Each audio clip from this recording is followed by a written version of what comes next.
if you've got to travel towards Melbourne. First up on the program this morning, to the Maryborough Aerodrome. It's making a bit of news once again. Last Friday, the Victorian Premier flew out of Maryborough, but not before a lot of last-minute scrambling to get the okay to actually land his plane, what was the town's airport, but is now an aerodrome. Rod Brown is the president of the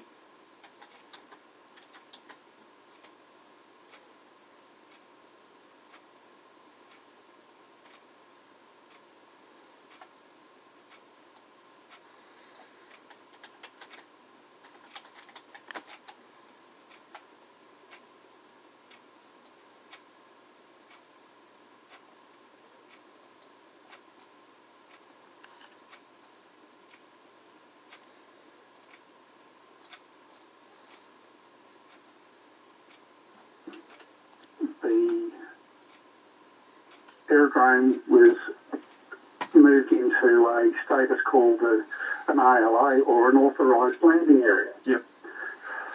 That involves now that pilots looking to land at Maryborough need to contact the manager or owner, and in this case Central Goldfields Shire Council. The air charter company that had been engaged to fly the Premier up to Donald to commence a visit to various schools on the way back down through into Central Goldfields Shire, had arranged for the charter aircraft to fly back to Maryborough, and the Premier would be picked up from Maryborough and flown back to another destination. During the course of the charter company's flight planning, they discovered that Maryborough had changed its status to an authorised landing area. And due to the lateness of that discovery, the Premier's visits couldn't be, or agenda couldn't be modified, so they had to continue on. They made inquiries with the Shire Council as to when the runway and airport had been inspected, and nobody could answer the question. So the Chief Operating Officer of the Shire has been happy to send a letter to CASA to change the aerodrome status from licensed to an authorised landing area, but has not put any procedures in place to accommodate those inquiries. So there were no appropriately licensed council staff available to do a quick inspection, and they had to get the local licensed aeronautical mechanical engineer to undertake a runway inspection, which he's able to do, and at some cost, because it interrupted his business whilst he spent around 2 hours with staff trying to sort the matter out. So it was a bit of a mad scramble, Rod, to get the airport cleared for this plane to land. Very much so. The charter company had landed at Maryborough on numerous other occasions. In fact, the Premier flew up to Maryborough to announce the $100 million redevelopment of the Maryborough Hospital. So he was quite a user of the facility, and unfortunately now that the aerodrome has been de-licensed and made an authorised landing area, the charter company will not be able to land again at the aerodrome. So they won't use the aerodrome anymore? No, they it's part of their operations manual and obviously the guidelines for the government VIPs, that there are those restrictions in place, and of course insurances and other things come into play with the charter companies, and knowing that the aerodrome has been appropriately kept up to scratch. So we believe the aerodrome will be kept up to scratch, but obviously this has highlighted that there are shortcomings in the transition by the Shire and their knowledge of what the impact is on their decisions. Do you want the accreditation resumed? Do you want the aerodrome to continue to have that casa certification?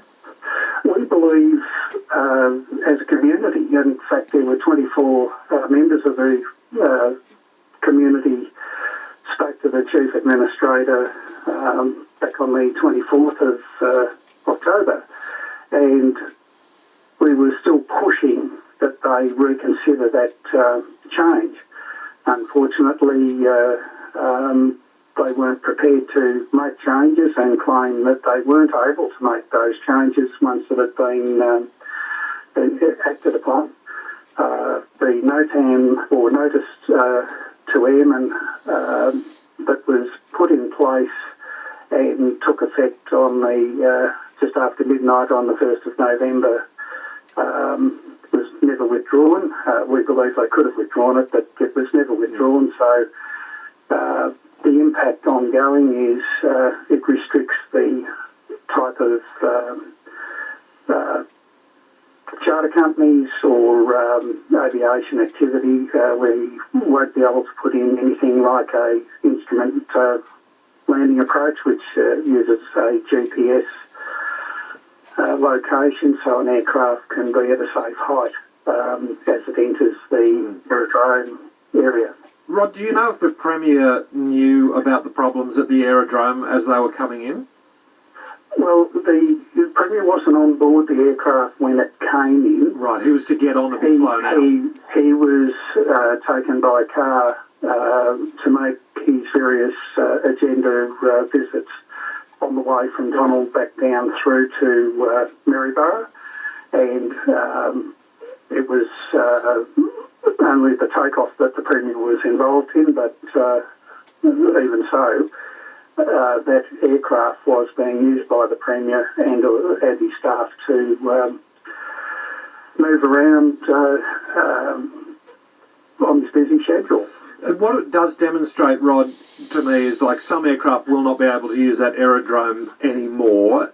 Are many of those sorts of charter flights, have they been coming in and out of Maryborough, whether it be politicians or business people or others coming for meetings that are important to the community? Is it an aerodrome that's been used regularly by that sort of flight? Well, as I mentioned, the Premier did fly up to announce the $100 million redevelopment of the Maryborough Hospital. It doesn't have to be a regular event.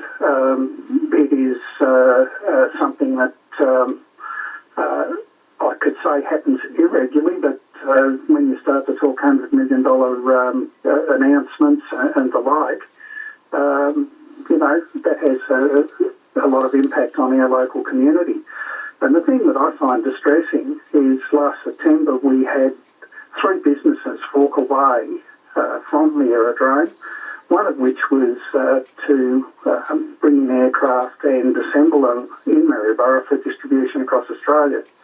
That it was potentially employment opportunities and a whole host of flow-on benefits from business, an instrument repairer for aviation that was quite happy to set up, ended up buying another airport, an authorised landing area as it turns out, to set his business up.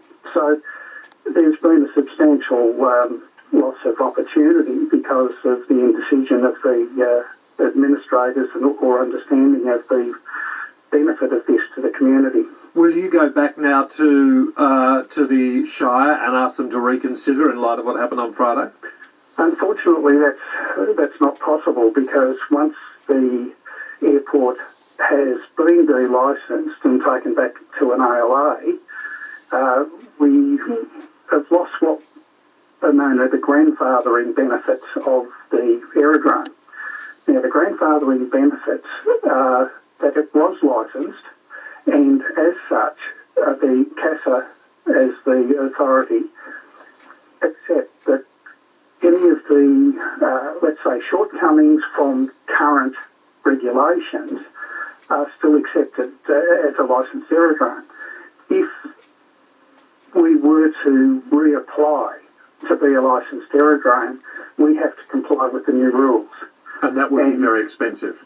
Extremely expensive. And the thing that we tried to press with the administrators was the federal government announcement of $100 million to assist rural airports, and the Shire administrators have advised the 24 people in attendance at that October meeting that they would be applying for grants. And our view really is, why not wait until that review grant opportunity has an outcome, and especially when the Chief Administrator admitted that the aerodrome, the airport, had been budgeted right through until June 2020. So there was no gain, in our view, to this, what we believe is a rushed decision, and an unfounded and lacked the full consultation with people that understood the ramifications of what was going on. Yeah. Rod, I'm going to have to leave it there, but we'll chase up with the Shire. Thank you for your time this morning. Rod Brown is the president of the Maryborough Aero Club. There's a few SMSs with some interesting questions, which we will endeavour to get to the bottom of. Can specialist surgeons still fly in? Well, not sure from what Rod said, but whether they did or didn't fly in the first place. Or whether people would be flown out. Where does it leave firefighting aircraft during an emergency using the airport? And firefighting aircraft and emergencies is very much front of mind given what's going on in New South Wales and Queensland at the time. Questions that we will try and address over the course of the next day or two. It's about 12 minutes to the next